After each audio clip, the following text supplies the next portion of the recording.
जय हिंद दोस्तों आज हमने आपको बता रहे हैं कि ये BH नंबर प्लेट क्या होती है। BH नंबर प्लेट का मतलब क्या होता है। और आजकल आप बहुत सारी गाड़ियों में देख रहे होंगे ये वाली सीरीज के नंबर की गाड़ियां जो आपको बाजार में नजर आ रही है, मार्केट में दिख भी रही होगी। अब ये किस तरह से आप इसको जानेंगे और किस तरह से समझेंगे और ये BH नंबर किस तरह से आप लेंगे, हम आज आपको पूरा इसका जानकारी देने जा रहे हैं। किस तरह से ये होगी, किस तरह से नहीं होगी और आप इसके एलिजिबल हो, क्योंकि इसके लिए पात्रता होना बहुत ज़रूरी है। इसमें पात्रता लगेगी, इसके लिए एलिजिबिलिटी लगेगी, जब जाके आपको ये BH वाली नंबर प्लेट लग पाएगी आपकी कार के ऊपर। ये BH वाली जो नंबर प्लेट है वो नई गाड़ियों के लिए है, अभी पुरानी गाड़ियों के लिए नहीं है। ये पूरे भारत में लागू होती है। ये वाली नंबर प्लेट आपको आसानी से नहीं मिलेगी। इसको मिलने के लिए हम आपको पूरा एक वीडियो बना रहे हैं। इसमें आपको समझना पड़ेगा कि BH नंबर प्लेट आपको मिलेगी कैसे, इसके फिर क्या फ़ायदे हैं और क्या नुकसान है, और स्टेट वाली लेना ज़्यादा अच्छी है या BH वाली लेना ज़्यादा अच्छी है। नई गाड़ियों के लिए ये दोनों हम आज आपको इसका पूरा एक करके बताएंगे, पूरा डिस्प्ले करके बताएंगे कि किस तरह से ये BH वाली और स्टेट वाली में क्या फ़र्क होता है और कितना % टैक्स लगता है, क्या नहीं लगता है, हम आपको पूरा करके बता रहे हैं। अब हम इसके लिए पूरा आपको एक बुकलेट के हिसाब से हम इसको पूरा सेट करके बताएंगे आपको। एक सेकंड। BH नंबर का मतलब ये होता है 23 नंबर का ये मतलब होता है कि 23 मतलब कि ये 2023 में गाड़ी रजिस्टर्ड हुई है। BH मतलब कि भारत। और ये जो 1 2 3 4 ये इससे जैसे XYZ कोई से भी नंबर हो सकते हैं। BB का मतलब ये अलग अलग हिसाब से, कभी AB चलता है, OI को छोड़ के सभी इसके अंदर डिजिट लग सकते हैं। डिजिट मतलब कि अक्षर लग सकते हैं इसके अंदर ये वाले। अब ये कौन अलॉट करता है? ये भारत सरकार करती है, रोड ट्रांसपोर्ट मंत्रालय करता है इसको। और इसके अंदर क्या होता है, इसकी एलिजिबिलिटी क्या है, इसकी पात्रता क्या है, इसको कौन नंबर प्लेट ले सकता है? इसको वही आदमी ले सकता है। नई गाड़ी के अंदर ये मिलेगी आपको, पुरानी गाड़ी के अंदर ये नंबर प्लेट नहीं इशू होती है। नई गाड़ी के अंदर क्या होगा कि जैसे मान लीजिए कि आप अगर आज गाड़ी खरीद रहे हैं तो आप शोरूम वालों को बोलेंगे कि आप हमें BH नंबर वाली नंबर प्लेट दिलवाइए, आप हमें इसमें रजिस्टर करवाइए, तो वो उसमें आपको रजिस्टर करवा देंगे। लेकिन इसके लिए पात्रता क्या होगी? पात्रता ये होगी कि इसमें ये सबसे बड़ी ये दिक्कत ये है, अच्छाई भी कह सकते हो, दिक्कत भी कह सकते हो, दोनों रीज़न है इसका। इसको ये जो है केवल और केवल भारत सरकार के अंदर जितने भी कर्मचारी काम कर रहे हैं, जिनके ट्रांसफ़र होते रहते हैं, वो उनको अदर स्टेट में जाना पड़ता है, उन लोगों के लिए भारत सरकार देती है। लेकिन चूंकि अब आम आदमियों के लिए भी खुल गया है, आम आदमी कौन इसको ले सकता है? आम आदमी वो लोग ले सकते हैं जो किसी मल्टी स्टेट वाली कंपनी के अंदर काम कर रहे होते हैं।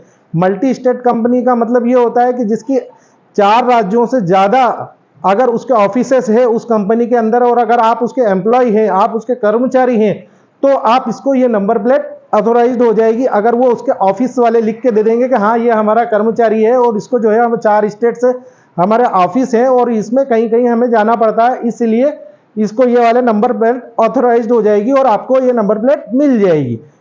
अब इसके अंदर और इसके अंदर फर्क क्या है? MP09 हो गया या RJ हो गया या GJ हो गया, XYZ जो दूसरी जो स्टेट्स है वो सारे में अपने अपने, जैसे कि हम MP के हैं तो हमारे यहाँ MP लिखाता है। अब किसी के यहाँ पे GJ लिखा हुआ मतलब कि गुजरात है, अब RJ मतलब कि राजस्थान होता है। उसी तरह से अगर आप इसमें और इसमें टैक्स में बहुत जमीन आसमान का अंतर है। इसमें क्या होता है, स्टेट वाले के अंदर एक बार में 14 से 15 साल के लिए टैक्स एक साथ ले लिया जाता है।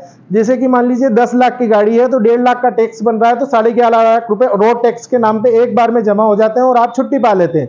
लेकिन इसके अंदर यह होता है कि 2 साल में फिर से रिन्यू करवाना पड़ता है अपनों को। ये BH नंबर हर 2 साल के अंदर फिर से रिन्यू होगा, तब जाके आपकी ये जो गाड़ी है वैलिड होगी। अगर आपने 2 साल बाद आप करवा के ले करके भूल गए और आपने इसको रिन्यू नहीं कराया तो आपकी गाड़ी रोड पे चलने लायक नहीं है। अगर मान लीजिए कि आपके पास बीमा वैलिड है और आपकी कार का एक्सीडेंट हो गया है, आपने किसी को ठोक दी है या आपकी कार किसी से ठुक गई है या एक्सीडेंट हो गया है, तो भी आपको बीमा क्लेम नहीं मिलेगा। क्यों? क्योंकि आपने रजिस्ट्रेशन जो है वो 2 साल बाद आपका खत्म हो चुका था। तो आपको उस बात को ध्यान रखना है कि हर 2 साल में आपको जो है रिन्यू करवाना है, तो ही आपकी ये नंबर प्लेट लागू होगी, नहीं तो नहीं होगी। और 2 साल बाद मान लीजिए 1 महीना 2 महीना अगर आपके ऊपर भी हो गए तो आपकी इसकी पेनल्टी लगेगी और फिर रिन्यू हो जाएगी।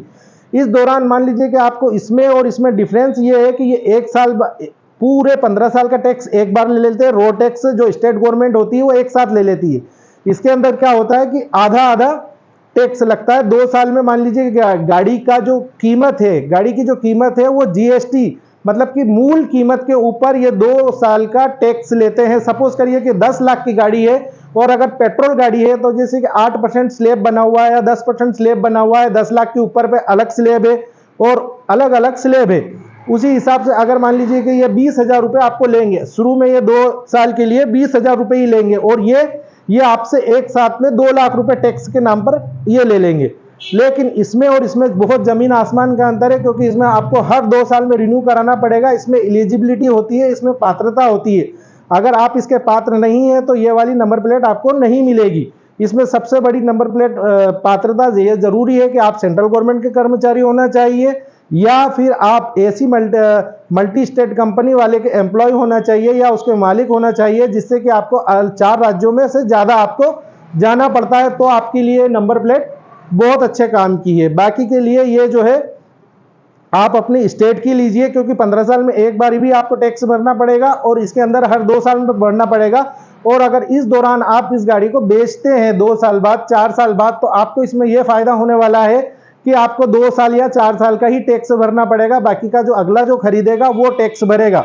लेकिन उसमें भी थोड़ी सी इशू है, क्योंकि उसके लिए भी आपको मल्टीनेशनल वाला ही होगा या फिर उसमें चेंज कराना पड़ेगा कि आप स्टेट में उसको चेंज करवा लेंगे।